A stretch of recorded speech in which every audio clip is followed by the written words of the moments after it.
नमो बुद्धाय, जय सम्राट अशोकमान, जय भीम, जय संविधान। दोस्तों, मैं पीएमबीएस शाखा यूट्यूब चैनल की तरफ से आप सब लोगों का स्वागत करता हूं, वंदन अभिनंदन करता हूं। और हमारे साथ में आज फिर माननीय हमारे पीएस शाक्या आचार्य जी आए हुए हैं। इनसे थोड़ी ज्ञान की चर्चा हो जाए, इनसे थोड़ा मैं भी ज्ञान ले लेता हूं। और बहुत हमारे समाज के ज्ञानी पुरुष हैं और ज्ञानवान हैं।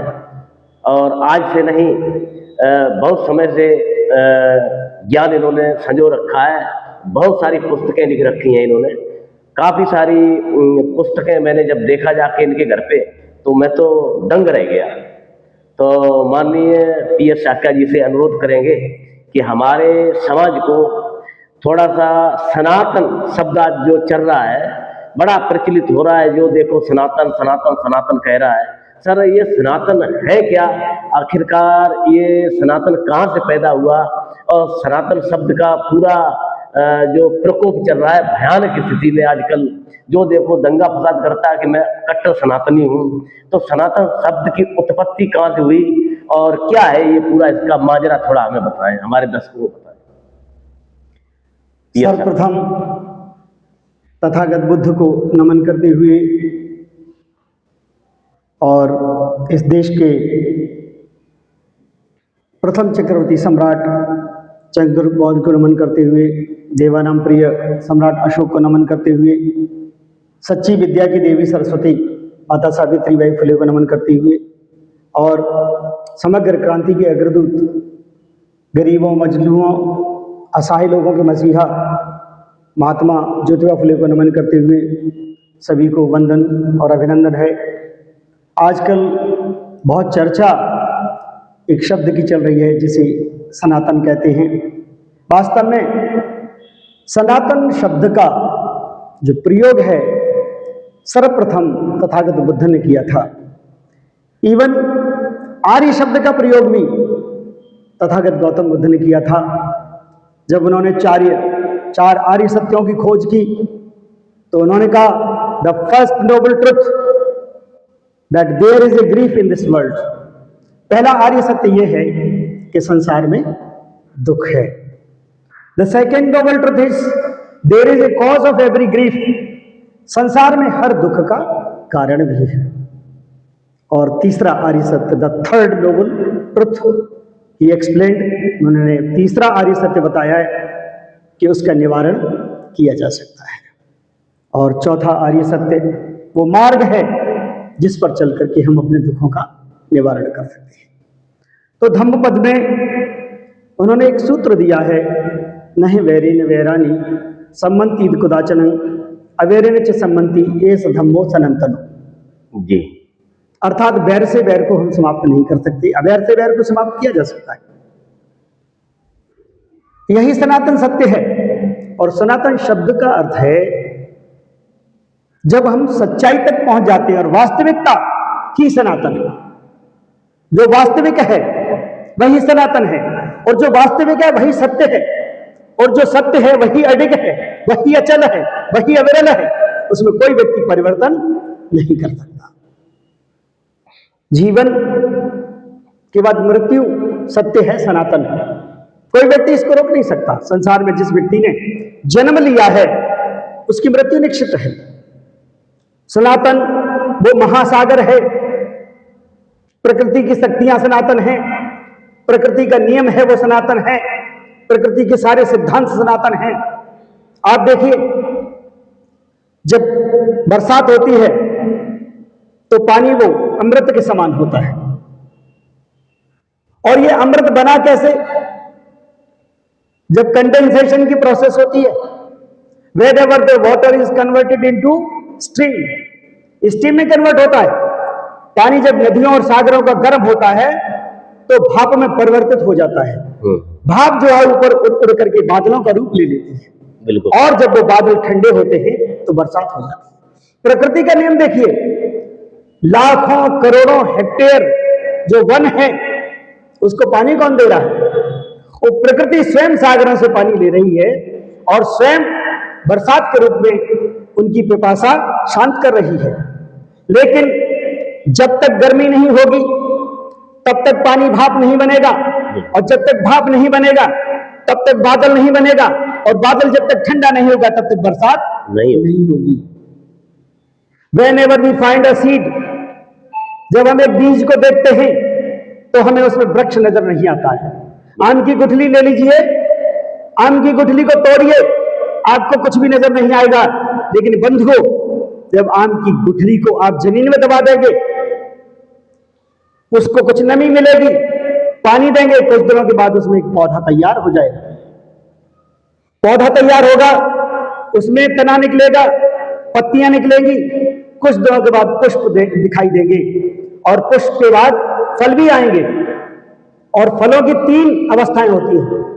पहले वो छोटी अवस्था में होता है, जैसे आम का फल ही ले लीजिए, जब बहुत छोटा है तो थोड़ा सा कसैला उसका स्वाद होता है, और थोड़ा बड़ा हो जाता है तो खट्टा हो जाता है, और जब वो पक जाता है तो मीठा हो जाता है। ये प्रक्रिया है। जब व्यक्ति के पास ज्ञान नहीं होता है तो वो कसैला होता है, थोड़ा ज्ञान प्राप्त कर लेता है तो वो थोड़ा सा खट्टा हो जाता है, उसे कहीं न कहीं अहम चोट करता है। लेकिन ज्ञान के साथ जब संस्कार और गुण आ जाते हैं तो फल मधुर हो जाता है, और लोग उसको चूसते हैं, आनंद का अनुभव करते हैं। इसी प्रकार से जब ज्ञानी व्यक्ति अपने ज्ञान का प्रचार प्रसार करता है तो लोग ज्ञान का अनुभव करते हैं और अपने आप को आनंदित करते हैं। सनातन की धारा बहाने वाले एक ही व्यक्ति थे, तथागत गौतम बुद्ध। संसार में कोई दूसरा व्यक्ति नहीं आया। उन्होंने जब एक बीमार व्यक्ति को देखा, उनके मन में यह प्रश्न आया कि बीमार क्यों हुआ। एक बार उन्होंने एक बुजुर्ग को देखा, उनके मन में प्रश्न उठा कि बुजुर्ग क्यों हो गया। और एक बार सफेद वस्त्रों में लपेटे हुए 4 व्यक्तियों को कंधे पर उठाए हुए एक मृतक व्यक्ति को देखा, तब भी उनके मन में एक प्रश्न उठा। वो तो राजकुमार थे, उनके जीवन के साथ एक भविष्यवाणी हुई, वो असित मुनि ने की थी। असित मुनि ने कहा था कि आपका पुत्र या तो इस संसार को प्रकाशित करने वाला, संसार को ज्ञान देने वाला महान दार्शनिक बनेगा, महान व्यक्तित्व वाला व्यक्ति होगा, लोगों की जो समस्याएं हैं उसका समाधान लेकर के आएगा, जीवन की नौका को भव तक पार लगाने वाला आपका पुत्र होगा, या फिर चक्रवर्ती सम्राट बनेगा। जी। तो सारथी से उन्होंने प्रश्न किया और कहने लगे कि ये व्यक्ति बूढ़ा क्यों हुआ, ये बीमार क्यों हुआ, और इसकी मृत्यु क्यों हो गई। तो सारथी जवाब देता है और कहता है कि जिसे बुढ़ापा कभी न आए दुनिया में इंसान नहीं, और शाक्य मुनि गौतम सा आया दुनिया में भगवान नहीं। शाक्य मुनि गौतम सा आया दुनिया में भगवान नहीं। फिर जब उन्होंने मृतक के बारे में पूछा कि व्यक्ति मर क्यों गया, तो सारथी कहता है ये सुंदर संसार छोड़कर एक दिन सबको जाना है, सदा रहे जो इस दुनिया में ऐसा नहीं ठिकाना है। अज्ञानी मानव कहलाए होता जिसमें ज्ञान नहीं, शाक्य मुनि गौतम सा आया दुनिया में भगवान नहीं।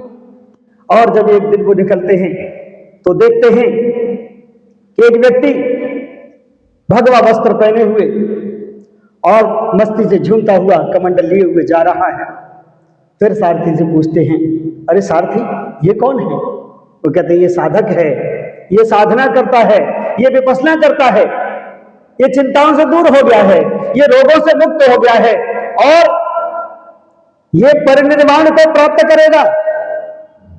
तो उन्होंने कहा ये परिनिर्वाण क्या है कि हम जब जीवन में भव चक्र से बाहर निकल जाते हैं, मृत्यु के चक्र से छूट जाते हैं, उसे परिनिर्वाण कहते हैं, और ये परिनिर्वाण को प्राप्त होगा। तो तथागत ने सोचा कि निश्चित रूप से मैं भी वही कार्य करूंगा जो ये व्यक्ति कर रहा है, और घर लौट के आए और अपना मन बना लिया और संसार को एक नया मार्गदर्शन देकर के उनका कल्याण किया।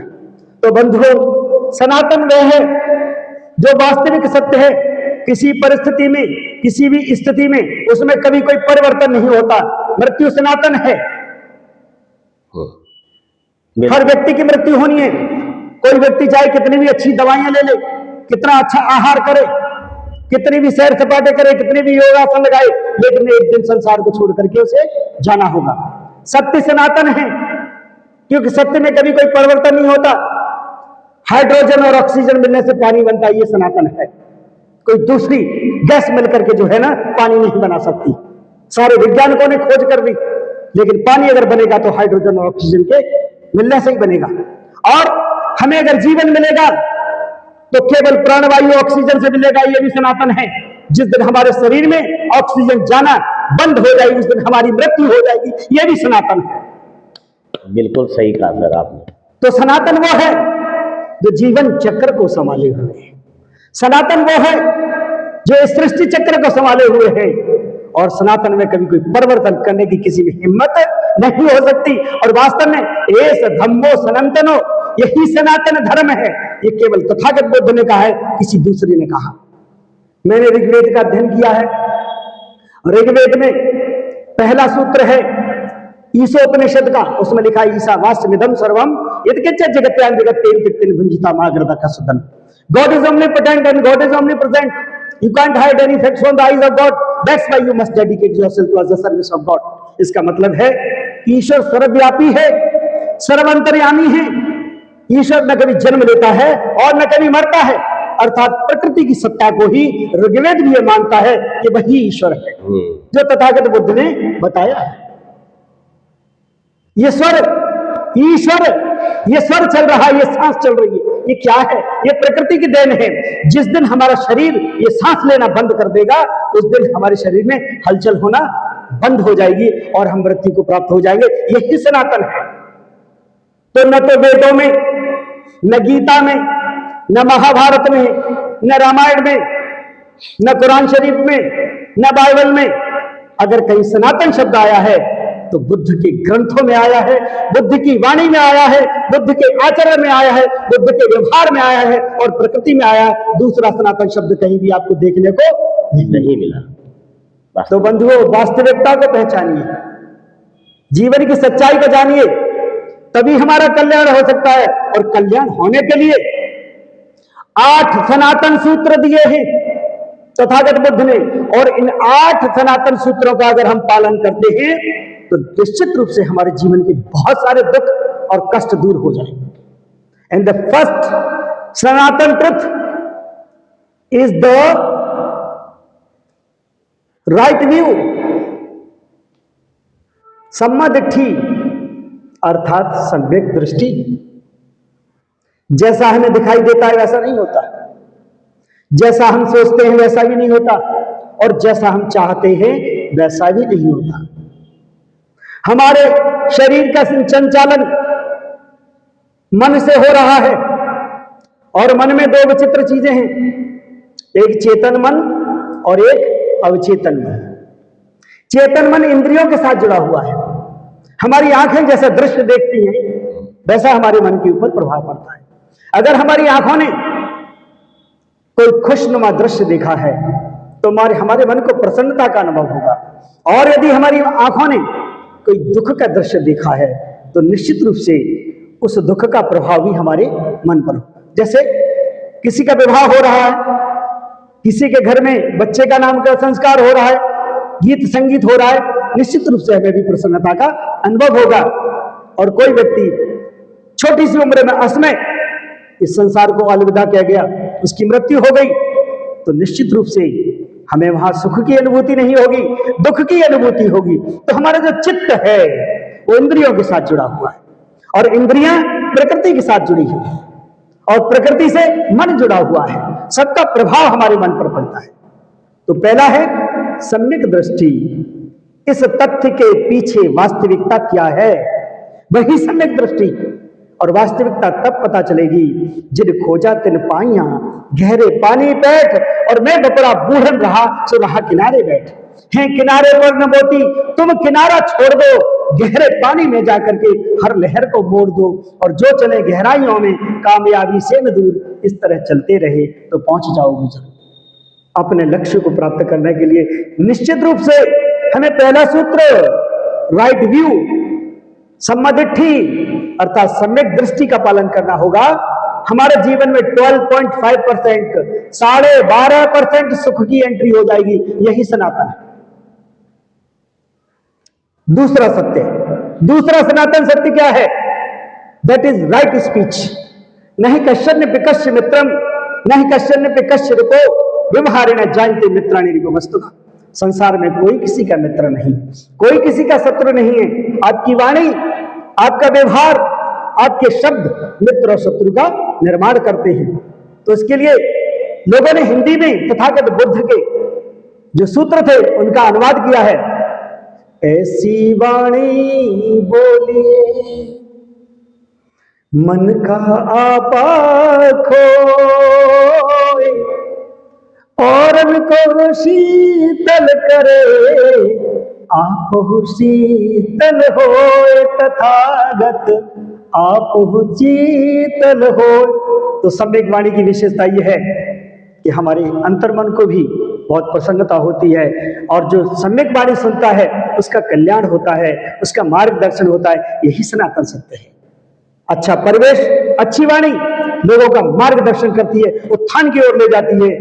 बुरा परिवेश, बुरी वाणी, बुरे विचार, बुरा मार्गदर्शन व्यक्ति को पतन की ओर ले जाता है। यही सनातन सत्य है। और तीसरा जो सनातन सत्य है वो तथागत बुद्ध ने बताया है। अब हम 25% सुख की ओर चले गए। 12.5% राइट व्यू का था और 12.5% राइट स्पीच का है। तो 25% सुख हमें जीवन में प्राप्त हो गया अगर हमने दो सिद्धांतों का पालन, दो सनातन सत्यों का पालन कर दिया। और तीसरा सनातन सत्य क्या है?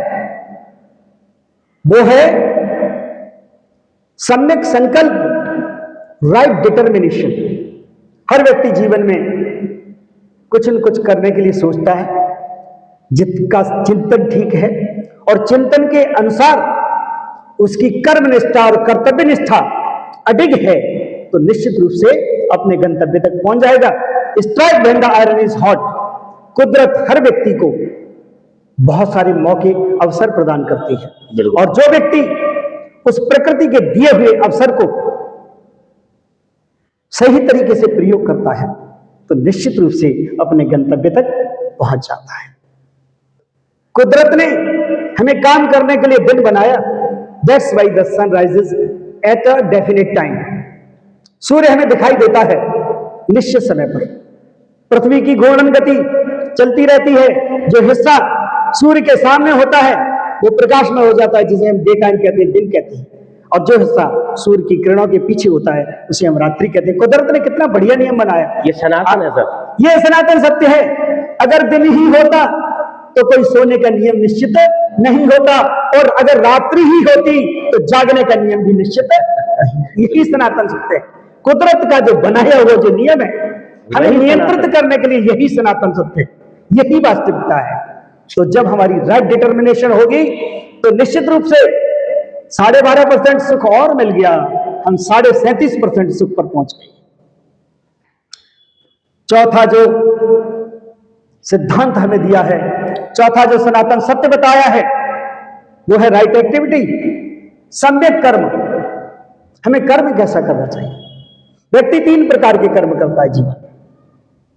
एक कर्म वो होता है जो संसार के कल्याण के लिए किया जाता है, संसार का मार्गदर्शन करने के लिए किया जाता है। अपने लिए जो व्यक्ति कुछ नहीं करता, केवल संसार के दुख से दुखी होकर के और संसार के सुख से अपने आप को लाभान्वित महसूस करता है, उसे बौद्ध कहते हैं, उसे पंडित कहते हैं, उसे ज्ञानी कहते हैं, उसे संत कहते हैं, उसे मौलाना भी कहते हैं, मौलवी भी कहते हैं। लेकिन आजकल रूप कुछ और ही बदल गया।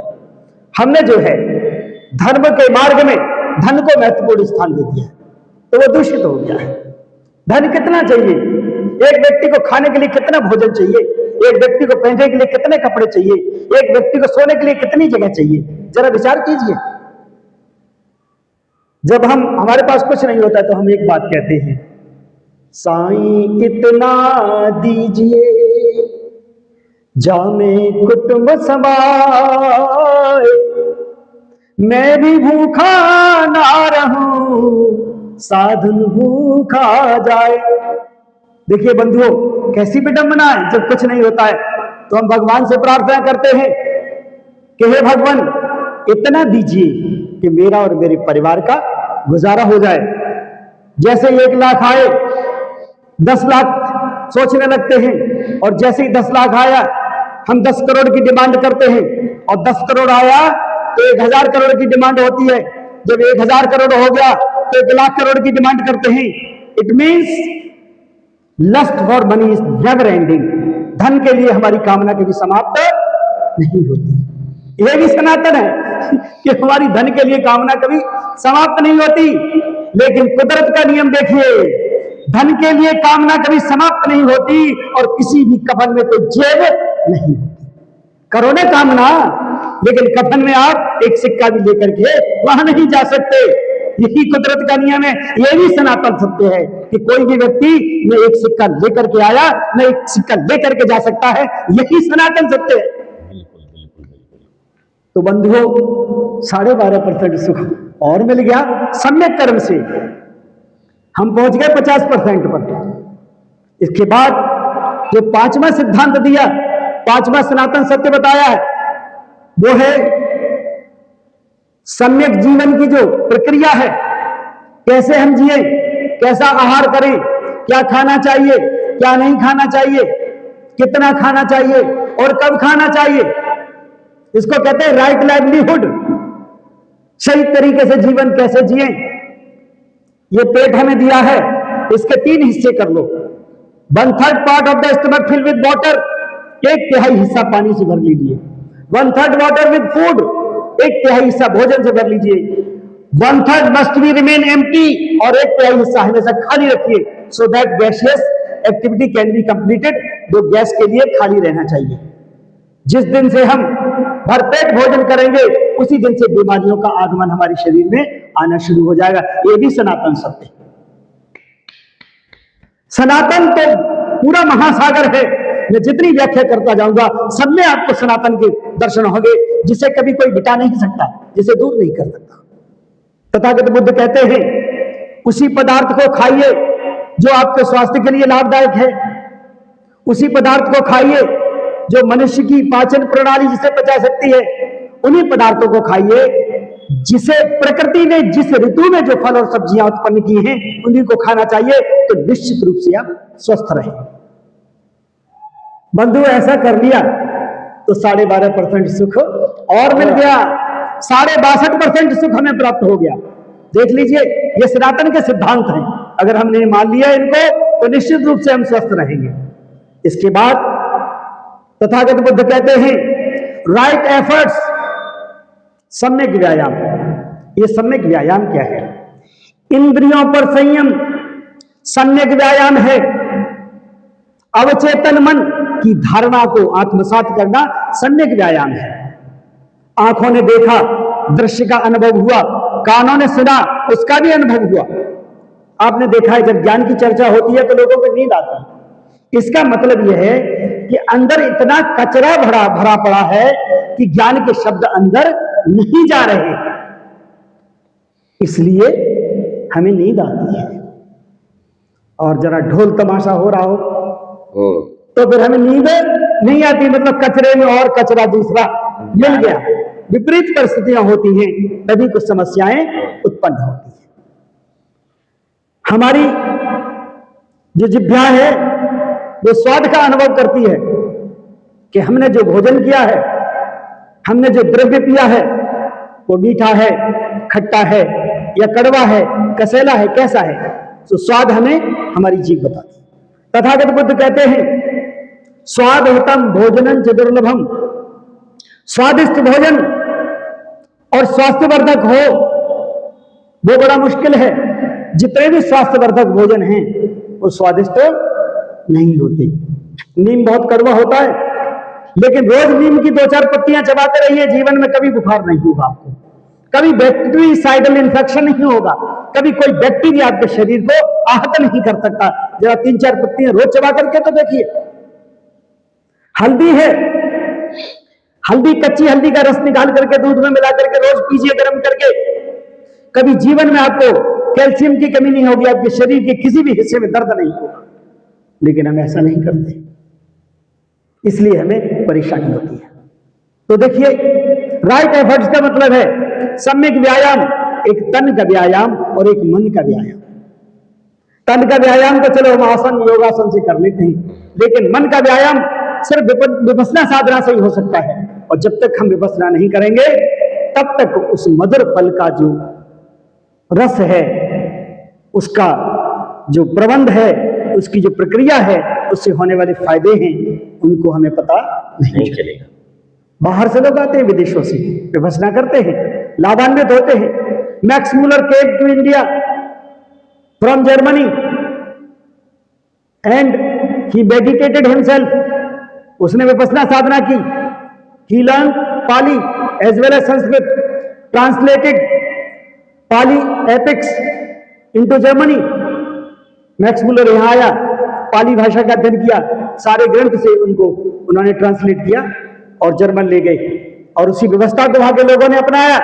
आज वो लोग कहां पहुंच गए और हम कहां हैं? राफेल वहीं से खरीद रहे, फ्रांस और जर्मनी से। इसके बाद Xuanzang and Fa-Hien from China, चीनी यात्री वेनसांग और फाइयान यहां आए। यहां आकर के उन्होंने पाली ग्रंथों का अध्ययन किया, पाली भाषा का अध्ययन किया, और उन्होंने हमें बताया कि आपके वंश का सनातन क्या है, आपके वंश का प्रारब्ध क्या है, आपके वंश में कौन कौन पैदा हुआ। वास्तव में अगर फाइयान, वेनसांग, मैक्स मूलर और जितने भी विदेशी जो लोग यहां आए और उन्होंने यहां के ग्रंथों को नहीं पढ़ा होता, तो आज हमें अपनी विरासत का पता भी नहीं चलता। यहां तो लोगों ने अपने लाभ के लिए उस सनातन को ही मिटा दिया, जो जीवन की वास्तविकता का सिद्धांत था। उसकी जगह कई प्रकार की भ्रामक स्थितियां पैदा की गई, और जो चीजें बार बार प्रचार की जाती हैं, बार बार जिनका प्रसार होता है, वो हमारे जीवन का हिस्सा बन जाती है। और हमारे मन के अंदर एक भय उत्पन्न किया गया कि आपने अगर इन नियमों का पालन नहीं किया, जो सिद्धांत बताए जा रहे हैं उनका पालन नहीं किया, तो आपको अनेक प्रकार के कष्ट मिलेंगे। और इस मानव जाति को दूसरे ऐसे रास्ते पर चलने के लिए मजबूर कर दिया, जो रास्ता उनको भटकाता है, उन्हें अपनी मंजिल तक नहीं ले जाता। बंधुओं, किसी बात को इसलिए मत मानो कि वो धर्म ग्रंथों का हिस्सा है, किसी बात को इसलिए भी मत मानो कि कोई बहुत ही आकर्षक व्यक्तित्व वाला व्यक्ति उस बात को कह रहा है। यहां तक तथागत बुद्ध ने यह भी कहा कि मैं जो कह रहा हूं उसे भी मत मानिए। आप जो कह रहा हूं उसने अपने विवेक, बुद्धि और सत्य की कसौटी पर परखे तो देखिए।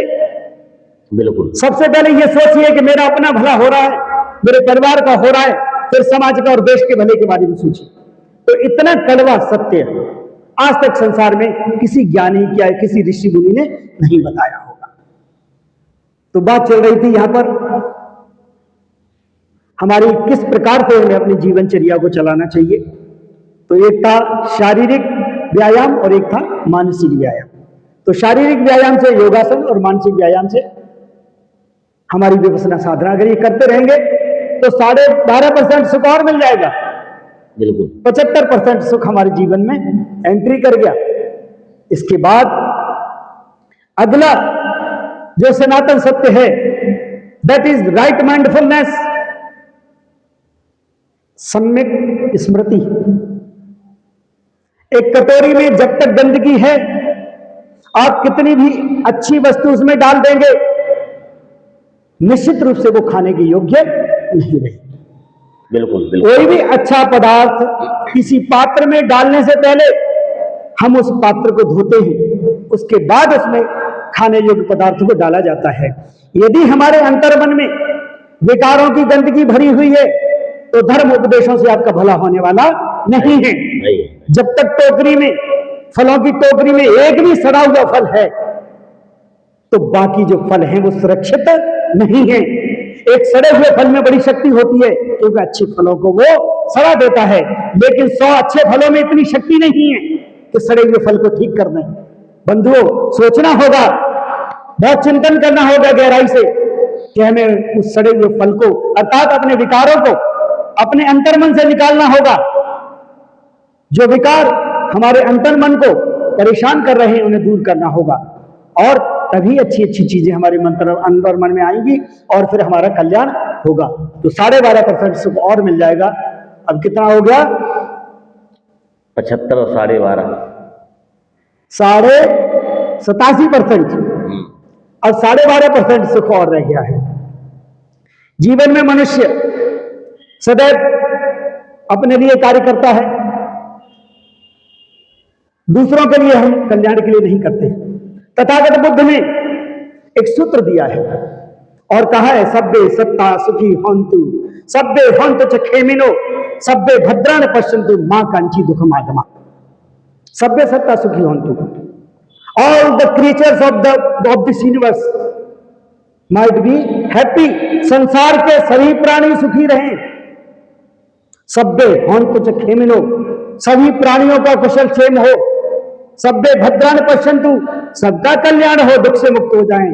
मां कांची दुखमागमा, किसी को किसी प्रकार का दुख नहीं हो। हम क्या करते हैं? हम सुबह उठते प्रार्थना अपने लिए करते हैं, अपने लिए धन मांगते हैं, अपने लिए स्वास्थ्य मांगते हैं, सब कुछ अपने लिए मांगते हैं। हम संसार के प्राणियों के लिए कुछ नहीं मांगते। सभी प्राणियों में तो आप भी आ गए, बिल्कुल। तो हम स्वार्थी हो गए हैं। जिस दिन हम निस्वार्थ भाव से विश्व के कल्याण की कामना करेंगे, सबके कल्याण की कामना करेंगे, निश्चित रूप से आपका कल्याण होगा। अयम निजा करो वेद गणना लक्ष्य सामुदार चरिता नाम तो बस दैव कुटुंबकम। ये मेरा है, ये आपका है। ये बात तो छोटे चित्त वाले करते हैं। जिनका चित्त उदार है, जिनका चित्त समतामयी है, जिनके मन में मैत्री है, जिनके मन में करुणा है, जिनके मन में दया है, जिनके मन में सत्य है, उनके लिए सारी पृथ्वी एक परिवार है, सारा संसार एक परिवार है। तो मेरा और आपका है, लग चित्त हृदय ही कहते हैं। भारतवासी इस वसुधा को परिवार मान कर रहते हैं। भारतवासी इस वसुधा को परिवार मान कर रहते हैं। तो बंधुओं, इतनी ही प्रार्थना है कि वास्तविक सनातन को पहचानिए और झूठे सनातन में मत फंसिए, तभी आपका कल्याण होगा, तभी आप आगे सही रास्ते पर, सही मुकाम पर, सही मंजिल पर पहुंच पाएंगे। आपका उत्थान होगा, जीवन का उद्धार होगा। सभी के लिए नमो बुद्धाय, नमो बुद्धाय, नमो। ये हमारे आचार्य पीएस साक्या जी थे। इन्होंने सनातन की पूरी जानकारी दे दी। दोस्तों, इससे बढ़िया तो मुझे नहीं लगता कुछ और जानकारी होगी। तो दोस्तों, आप इस वीडियो को पूरा देखें और बताएं कमेंट में कि आप कुछ और ज़्यादा जानते हो तो वो भी हमें बताएं। वैसे तो हमारे आचार्य जी ने बहुत बढ़िया, बहुत सटीकता से जानकारी दे दी है। और दोस्तों, देखते रहिए ये channel PMDS Sakya YouTube channel. मैं सतीराम साक्या। तो आज हमें वीडियो समाप्त करने की यहीं भी इजाज़त दें। आगे फिर अगली वीडियो में इसी कड़ी के साथ जोड़ करके आगे फिर नया कोई सिस्टम आपको बताने के लिए अवगत हो जाएंगे हम सब लोग, और कोई नई चीज़ बताएंगे। इसी के साथ नमो बुद्धाय, जय सम्राट अशोक मान, जय भीम, जय